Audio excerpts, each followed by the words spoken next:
What if we released every single nation that has cores in 1444 in Europa Universalis? Big nations like the Ottomans and Ming, they're obliterated. France and Russia are way more decentralized than they already are in vanilla. And Catalonia is finally independent.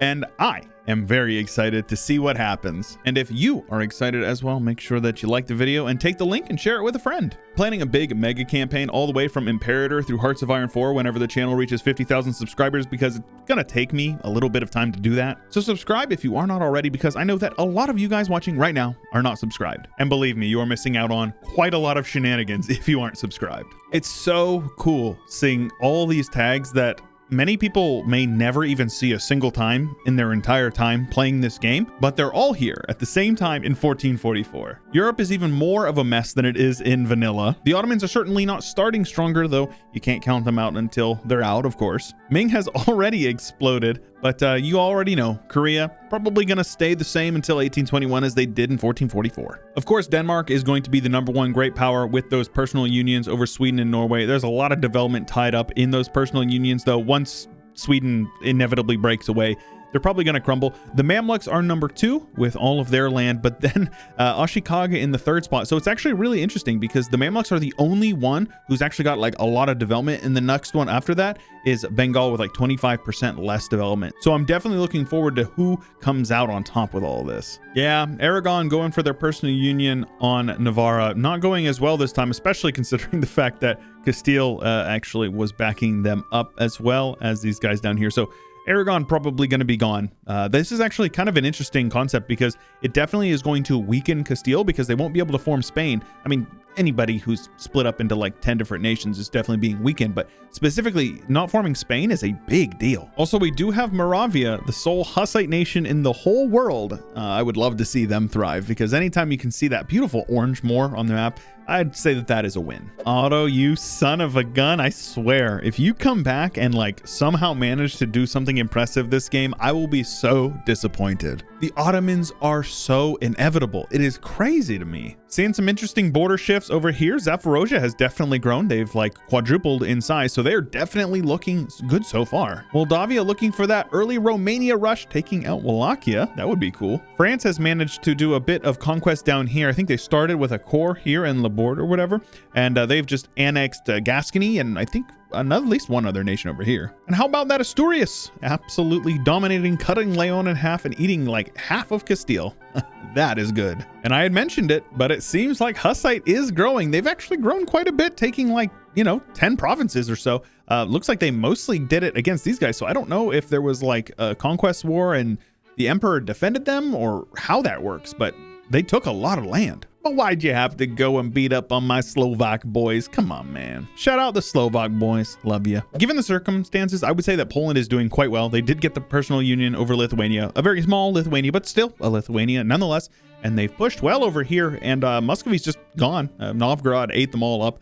And, I would say that this is an interesting little change of pace. You see Novgorod never doing well, so I'm happy to see it this time around. Good old Hussite Moravia giving a big hug over here to Prague and whatever this Hradeko province is. France is inevitable, pushing into northern Iberia, pushing Asturias out of Asturias, who is pushing Castile out of Castile. And now they are getting hugged between Granada, who's probably going to form Andalusia. I'd be surprised if they didn't.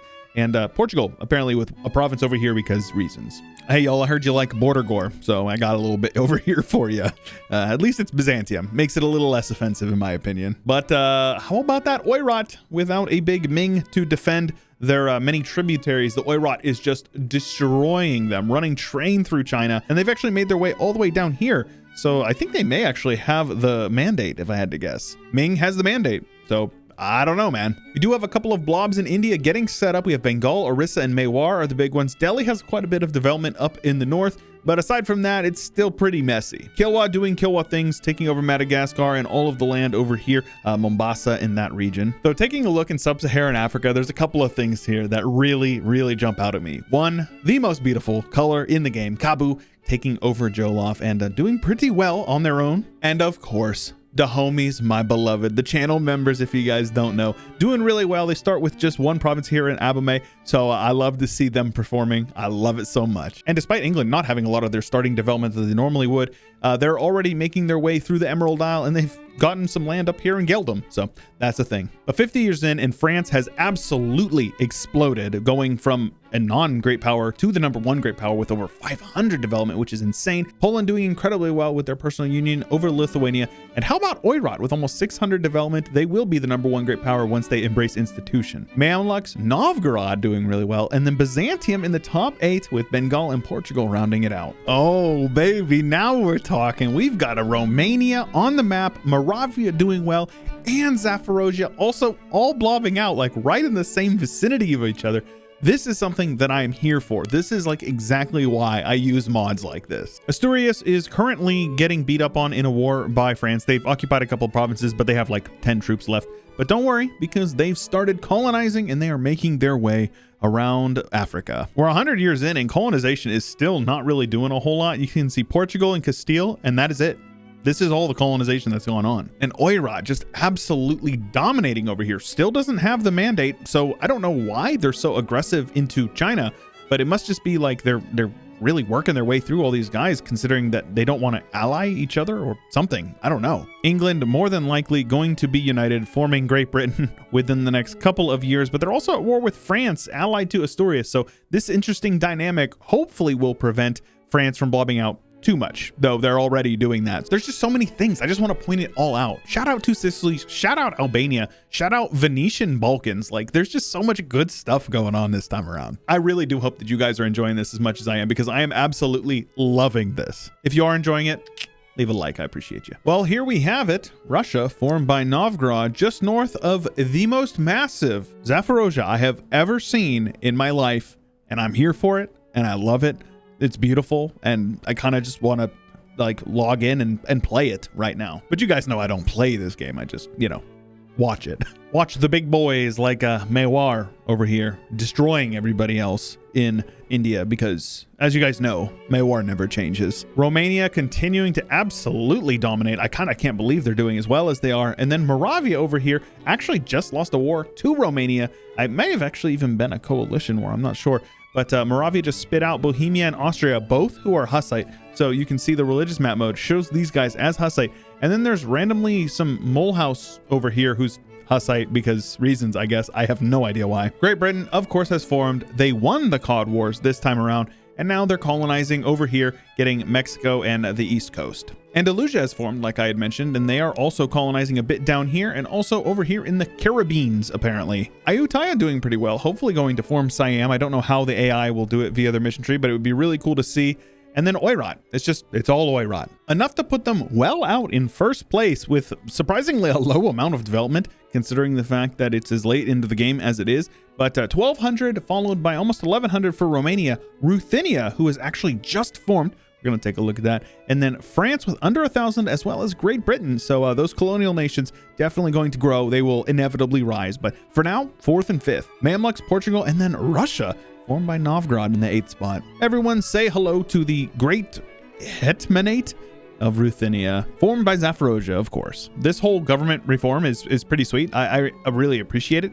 They also get a unique government mechanic that a lot of people don't even know about, because a lot of people don't even know that they exist. So shout out to the Zaporozhian Cossacks. So Romania doing incredibly well. Romania looking super respectable, right next to Rajputana, who looks arguably even better. Just east of that, Oirat crumbling, losing a war to Rajputana, and clearly losing some wars to Russia, who is doing incredibly well in their own regard. Sadly, Horde Ruthenia not doing good, but Moravia had a bit of a comeback themselves. Scandinavia united, and then Bavaria migrated over here out of Bavaria, and France and Great Britain still fighting over northern France. So some things never change. We have a Sunni invasion of Italy going on, with Andalusia taking a ton of land over here, and then Tunis taking a ton in the south. And the scramble for Africa mostly resolved with Portugal, France, and Portugal taking the largest majority, though we do have a Somalia. For how long, I don't really know, because Romania has set their sights on them. New World is mostly Portugal, a little bit of England, Portugal, England, New Andalusia looking very good. And then the rest is just like French, Portugal, and British. It's kind of a mixed smash, but yeah, it looks like it's mostly going to be Britain. With 100 years left, Great Britain out in front, followed very closely by Andalusia, as well as Portugal. Romania out with the most development in the game, but lacking institution. So they will take over the #1 spot once they take it, as well as Rajputana in the #2 spot, followed by Moravia, though France will also take the #3 spot once they embrace institution. So a lot of these guys are just kind of struggling to catch up, but Scandinavia also in the top 8. Not really a surprise considering how strong they are right now. Now, I won't say that I prayed for their downfall, but I have to say I do relish in it a little bit. France is gone for the most part, though they've been conquered by a weird blue color, Bavaria specifically. There's a lot of blue colors around here. We've got Scandinavia, Bavaria, Portugal, France, and then of course we have Romania. We all know Romania, the nation that owns all the land from the Horn of Africa all the way up into like whatever this is, Poland, and it's pretty crazy. Pretty crazy borders. They literally just took like all of this from Rajputana, pushing them back a ton, but Rajputana made it all the way other into China, collapsing the Oirat and a couple of Chinese Tangs. And look at that, even Korea got in on that, which is interesting because Korea normally does nothing. So the fact that they have any borders at all outside of Korea is impressive. Tunis realized that it couldn't spread up north, so they pushed south, and they did pretty good in their own regard, I say. And in the New World, it's basically all blue in the south and all red up in the north, and you'll see the Great Powers list does reflect that. And because every video that I don't show the religious map mode at the end, I get comments about it, here you guys go. We've got Protestants, Hussite, Anglican, and a little bit of Catholic over here with some Reformed in the south, and the rest is just Sunni. But how about that Orthodox?